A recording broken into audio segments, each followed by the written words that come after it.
পবিত্র আল আকসা মসজিদে টানা চতুর্থ সপ্তাহের মতো জুমার নামাজ আদায় করতে পারেননি ফিলিস্তিনি মুসল্লিরা। দখলদার ইসরায়েলি বাহিনীর কঠোর বিধিনিষেধের কারণে মসজিদটি কার্যত বন্ধ থাকায় এ পরিস্থিতির সৃষ্টি হয়েছে। শুক্রবার জুমাকে কেন্দ্র করে পুরনো জেরুজালেম শহরের প্রবেশ পথগুলোতে বিপুল সংখ্যক পুলিশ মোতায়েন করা হয়। সাধারণ মুসল্লিদের মসজিদে প্রবেশে বাধা দেওয়া হয়, এমনকি আশেপাশের সড়কে নামাজ আদায়ের চেষ্টাও ব্যর্থ করে দেয় নিরাপত্তা বাহিনী। ফলে অনেকেই বাধ্য হয়ে ছোট ছোট মসজিদ বা খোলা জায়গায় নামাজ আদায় করেন। ইসরায়েলি কর্তৃপক্ষ বলছে, চলমান যুদ্ধ পরিস্থিতিতে জনসমাগম এড়াতেই এই ব্যবস্থা নেওয়া হয়েছে।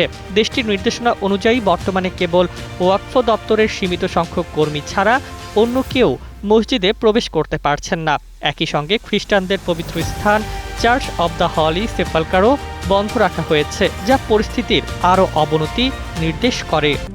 RICL TMX, যুগের পর যুগ স্থাপনা থাকে মজবুত। 1967 সালে পূর্ব জেরুজালেম দখলের পর এই প্রথম এত দীর্ঘ সময় ধরে আল আকসায় এমন নিষেধাজ্ঞা জারি হলো।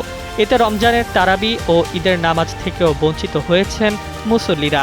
এদিকে হামাস এই পদক্ষেপকে ষড়যন্ত্র আখ্যা দিয়ে বলেছে, নিরাপত্তার অজুহাতে আল আকসার পূর্ণ নিয়ন্ত্রণ নেওয়ার চেষ্টা চলছে, যা নতুন করে উত্তেজনা বাড়াতে পারে। Desk report, Bangladesh bulletin.